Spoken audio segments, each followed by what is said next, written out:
Okay. All right, so today's guest is Karen Finn, who has graciously accepted to come back on this podcast. And Karen is a wellness and weight loss coach for menopausal women. She concentrates on intermittent fasting. And today we're going to talk about how to not just survive, but thrive during the holiday period. And we're going to use strategies that Karen is going to tell us about. And one of them is close to my heart, right, Karen? Because one of them is language. Yes. Hello. Thank you so much for having me back. It's great to be here again. And yes, a few of my tips are about language, which is tied in closely with mindset, I believe. And I don't know if you want me to just shoot, start Yeah, talking. shoot. Tell us the first one. Yeah. Okay, so the first one, it's really subtle. It's just about flipping the narrative in your head to give back your power. So it's the difference between saying I don't and I can't, or even the difference between saying I don't and I'm trying not to.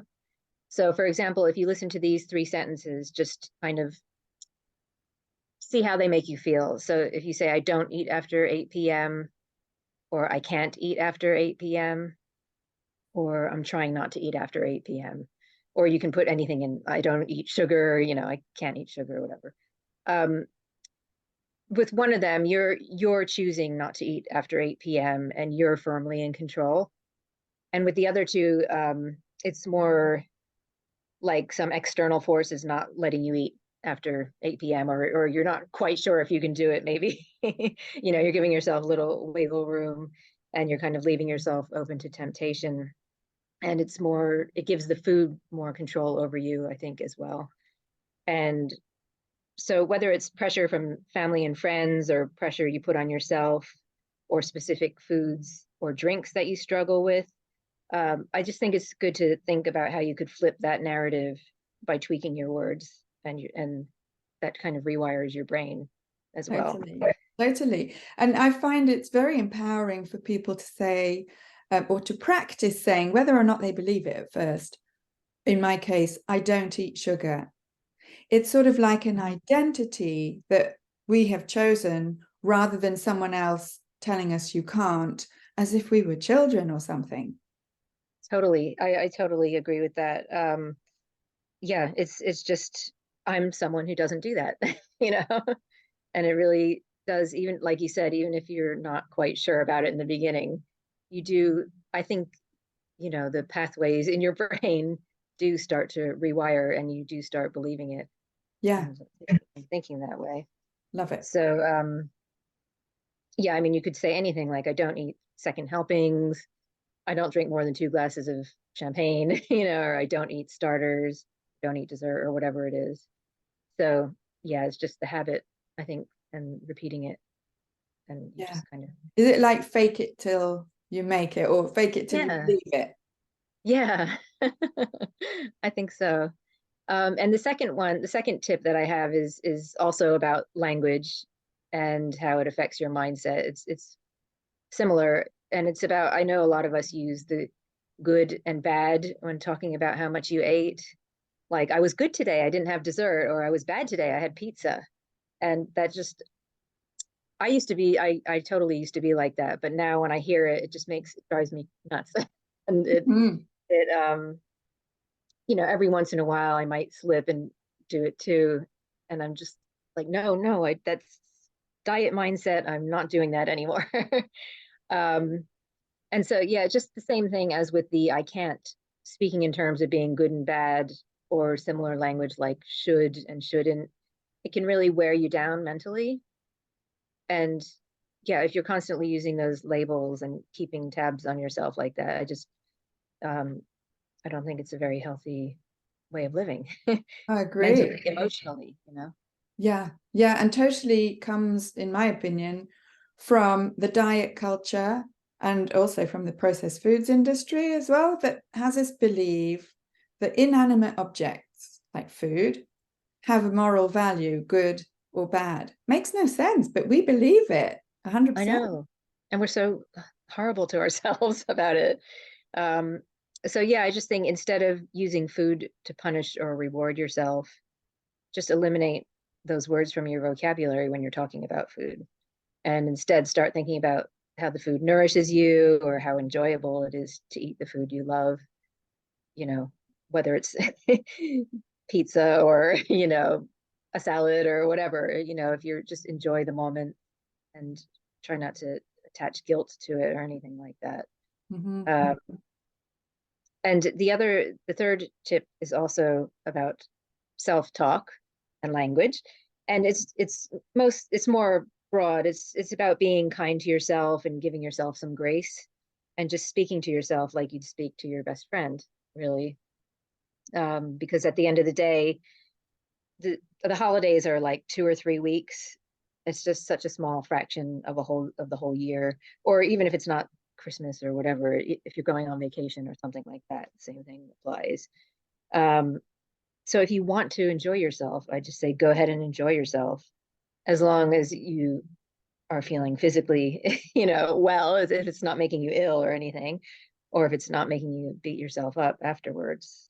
And there's actually research that shows that speaking to yourself in a negative way raises cortisol levels, and that's the stress hormone. And it gets released when you're in fight or flight mode.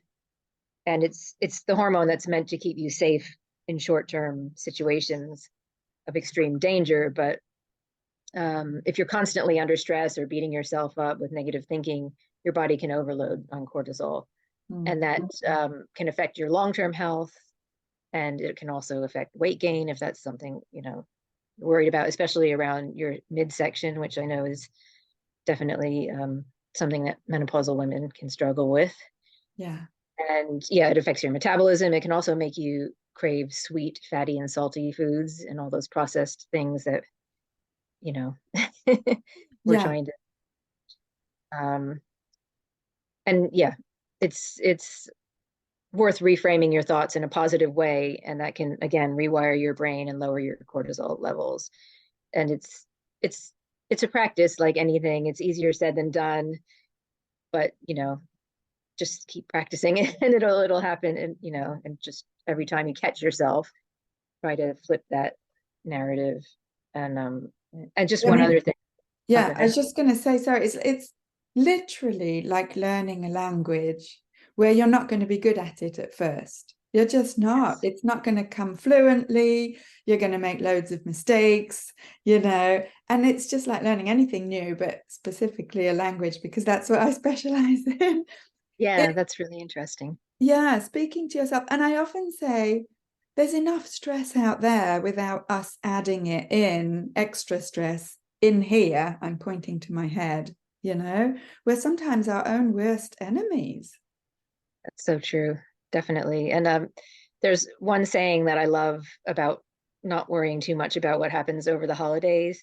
And you've probably heard it before. It goes, it doesn't matter what you eat between Christmas and New Year's. It matters what you eat between New Year's and Christmas. So Yeah. it's just as long as you're consistent most of the time, the holidays or special occasions or vacations aren't going to completely derail you. And life is meant to be enjoyed, you know.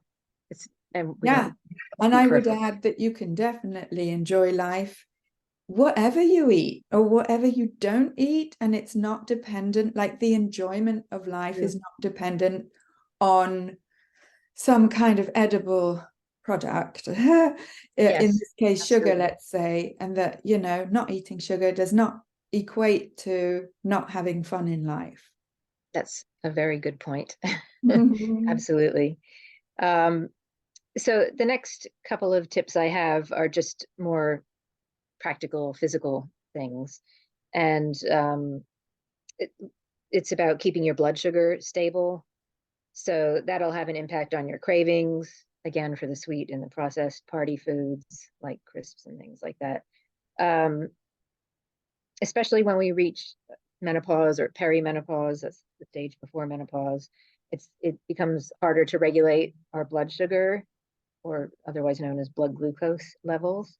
And so when we eat particularly carbohydrates or sugary stuff, it causes your blood sugar to rise very rapidly. And it's normal for your blood sugar levels to go up and down throughout the day as you eat or whatever. But people who have poor blood sugar control, um, for those people, the changes are greater and can happen more often than in people who don't. So, like perimenopausal or menopausal women might have a blood sugar. I don't know. I always picture a graph because I did a blood sugar glucose monitor experiment Oh yeah. about a year ago, and it came out on a graph when your blood sugar was high and low. So I always picture a graph in my head, and when you're kind of eating carby stuff and you don't have good blood sugar control, they kind of look like mountain peaks. The graph, there's high peaks and then crashes and peaks, and so it looks like a jagged mountain. Whereas if you have stable blood sugar, if you can regulate your blood sugar well, it's more like rolling hills. The graph looks, more like rolling. Lovely. Yeah, it's a lovely image. um, so yeah, I'm always, when I'm talking, which no people can't see, I'm using my finger like a graph going up and down. Anyway, aside from that, unstable blood sugar can make you feel hungrier and crave the things like sugar and processed foods that kind of give you a quick hit of the glucose. Yeah, and I would say, funnily enough, it was my experience, and I know I'm not the only one on the planet who has this experience or had it. Funnily enough, the more often I used to eat when I was eating sugary and starchy foods, like the processed carbs, the more often I would eat, the hungrier I would feel, And at some point I wondered to myself, how can I be hungry, actually hungry, when I'm eating like a newborn every 2 hours? Yes, it's so true. It messes with your hunger hormones and your fullness hormones. So your body is getting mixed messages and the signals aren't being sent to your brain. The right signals aren't being sent to your brain. And it just puts you in a never-ending cycle of eating, like you said. And you get this temporary high, which your body, thinks is energy that you need. And then it's followed by a crash, and that makes you feel awful. And usually a lot of people feel lethargic or shaky or irritable, and then hungry again. And, the cycle continues. So there's some things you can do to avoid getting caught up in the cycle. And they're really simple tweaks in terms of the way you can eat over the holidays. I mean, you can also apply this to any time of the year, but it might really help, especially during times when you're facing a huge table full of party food. And it kind of just helps break the cycle and dampen your cravings, especially for junk food. So the first one is just eat protein, healthy fat, and fiber-rich foods before eating the sweet stuff or the ultra-processed foods like crisps or whatever.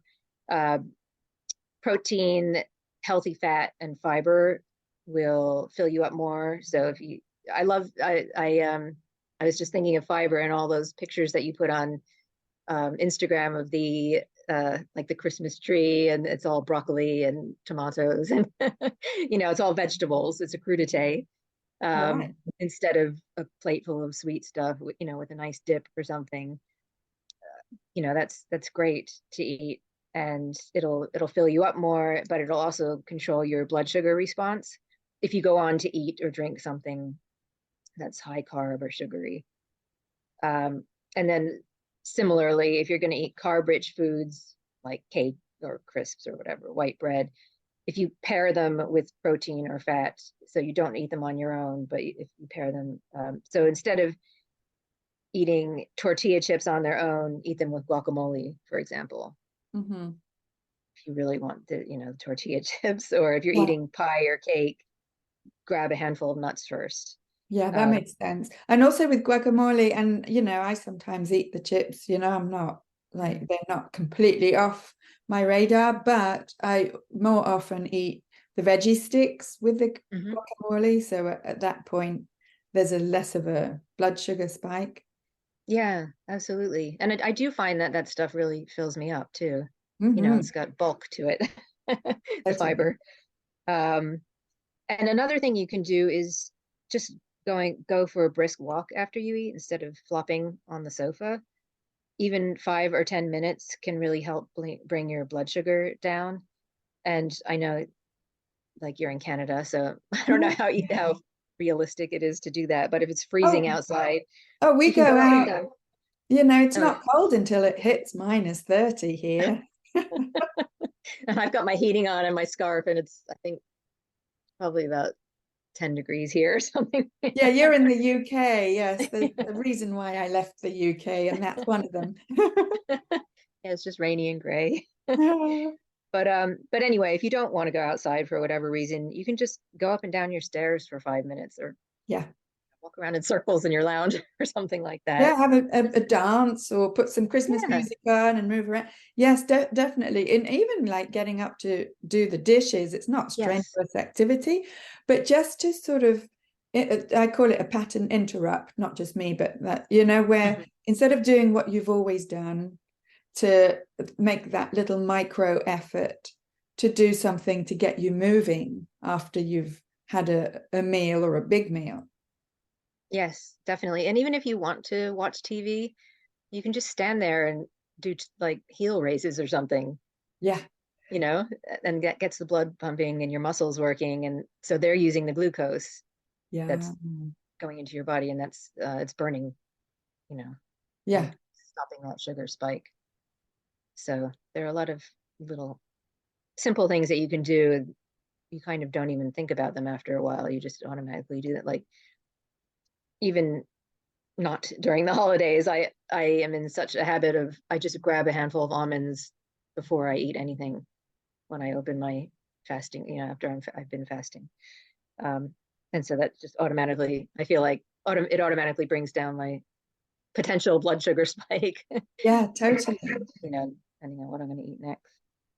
Um, so the last tip that I have is my favorite one, of course, because it is intermittent fasting, or Mm, time restricted eating, as we can call it that too.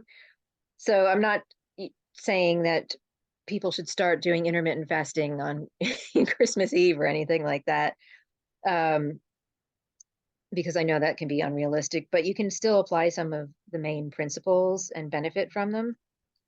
And it's a great time to test it out, actually, because maybe you're off work or whatever, and I don't know, it might just be worth trying out. And it encompasses both mindset and the physical, I would say. And you just basically choose a time when you're going to stop eating for the day. You sit, I don't know, 9 p.m., for example, or even midnight if you're at a party. And then you only have water, black coffee or black tea or green tea until the next day. And even if you can manage 12 hours, that's great. But any stretch of several hours is better than nothing. It just gives your body a time to reset and your digestion. And it also helps with your blood sugar control. And most of the time you'll be asleep. So it might just mean a couple of hours, of conscious fasting at each end. And it can really help keep your cravings under control, because it's kind of like sleep, and it allows your body to heal and reset itself. And so you could, for example, to start, just look at your calendar and choose a few days over the next couple of weeks when you don't have parties or social engagements, and just pick a block of time when you feel like you can swing it, and then start with that and yeah, see how you go. And if you like it, then keep doing it. yeah. You can add more time in, gradually, or it's supposed to, fit in with your schedule and your lifestyle. Absolutely. It doesn't have to be the same window every day or the same number of hours of fasting every day. I don't think, or I haven't seen any sort of rule book about it. No, no. I mean, I think I think maybe some people try to make it into something that Mm, it's not, but it really is a simple and straightforward thing that's been people have been doing for centuries, and, yeah, you know, totally. for Yes. various reasons. I mean, it's become a thing, intermittent fasting, in in the sort of the circles that I move in, and you too, I imagine. And it's funny because it's become a thing, but I mean, it's existed for thousands of years. It's not a thing. It's probably the fact that we've been told or made to believe that eating all the time is normal that makes intermittent fasting a thing. But I think it should be flipped on its head, quite frankly. Yeah. And eating snacks and highly processed foods should be the like the exception rather than intermittent fasting. That's my opinion. I totally agree with that. And it's funny, I was in a chat online recently and a woman was saying just that. I was, talking about intermittent fasting, and she was saying, somebody was asking me how to start, and I said something like even 12 hours is, good. And this woman commented saying, really? 12 hours? Is that even considered fasting? Isn't that what people like in the 70s? That's what we did normally. That's, if you're a certain age, you kind of you didn't grow up eating constantly. You ate breakfast, lunch, and dinner, and, you didn't eat snacks constantly or eat things after dinner. So you were kind of doing 12 hours minimum anyway. Right, right. And Yeah. we have an Italian exchange student staying with us for the year in our Oh. family. He's my Italian son now. He's 17. And I learned from him. He finds it weird here. He's very polite about it, but he finds it weird that not in our family, but around him, people are eating all the time. And he's like, but like we just have the main meal of the day, which is their lunch, sort of early afternoon. And it's not like it's one meal a day, but that is like the meal. They don't eat between meals. They don't, have snacks and things. They just eat their meal and eat well, eat Yes. unprocessed foods. And it's like, I'm like, you are my son. It's so true. I lived in Italy for a while actually, and it's so different. They're very in tune with their bodies and what their bodies need, and um yeah, just even the order of what they eat is important, and it's all about digestion basically, and what they're just so much more in tune with that, I think, over there. Mm, mm, mm, mm. Yeah, totally. I love it. And we have, moved away so far, I find, from that norm. I think that should be the norm. And now it's considered weird or extreme. You should hear some of the things that people have said to me, and I bet you've heard them as well, when they learn that I do intermittent fasting. I mean, I don't feel I do it. I feel it's just a natural occurrence of not eating Yeah. sugar. But it's like, well, isn't that extreme? Isn't that dangerous? For intermittent fasting, as much as for not eating sugar and flour and sweetness for myself, I'm like, well, no, it's just not. You're not talking about what I do. I think you're talking about what your beliefs are. Absolutely. Yeah, I think it's I would have to consciously eat every 2 or 3 hours now. I wouldn't be able to do it naturally anymore. Yeah, And that seems like the thought of doing that sounds extreme to me, you know, uh, absolutely. instead of just listening to what my body needs and what it's telling me. And yeah, I think a lot of people also find comment on the thing about hormones and women, and there's a lot of misinformation out there saying that women shouldn't do fasting and things like that, which is very frustrating. Yes, it feels like it's yet another thing that women shouldn't do. I think we've had enough of that over the course of history of being told what we shouldn't do as women. There's that Excuse. language again, shouldn't. Yeah, exactly. Yeah, you're getting my cortisol levels shooting up. Not you personally, Karen. I wanted to just ask you as one last question, actually. Do people ask you whether you feel restricted, I'm asking you, do you feel restricted when you do intermittent fasting? Not at all. No. Um, I mean, I know it's called time restricted eating, There's the but I don't language. feel, yes, but I don't really feel like I'm depriving myself or anything like that. I eat what I want to eat still. Um, I'm not a sugar-free person, I know. I love although you anyway. I'm moving in that direction. But yeah, I don't feel deprived at all or restricted or limited. And I don't feel like I could eat more. I mean, I don't feel hungry, I kind of when I go on holiday, sometimes I fast for less, a shorter period. And by the time I get back, I'm so ready to get back onto my regular routine again Yeah, because I just feel ugh, like I've eaten too much and I feel bloated and I don't know, weighed down. And I don't feel good in myself, and I feel really good in myself when I fast, and yeah. I don't do anything extreme either. I just do what my body wants. Fantastic. And let that be the message for us over the holiday period. And basically, for me, what I teach in my program is reframing, not what can I eat, what should I or shouldn't I eat, but how do I want to feel?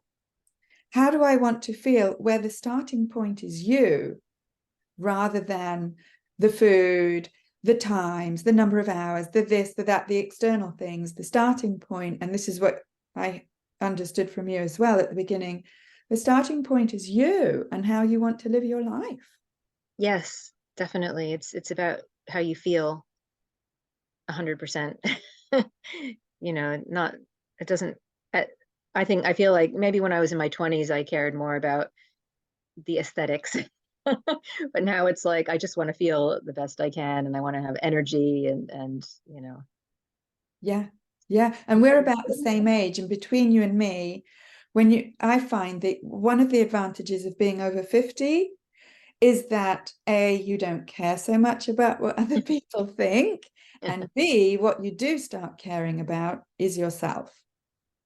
Yes, definitely. I've definitely taken I've really been focusing more on my health since, I had an early menopause, but since I've been on this journey, um, it's a little bit out of fear, I confess, because I don't want to be frail when I'm a certain age, but it's also what I want to be. I want to feel strong and, vibrant and all those things.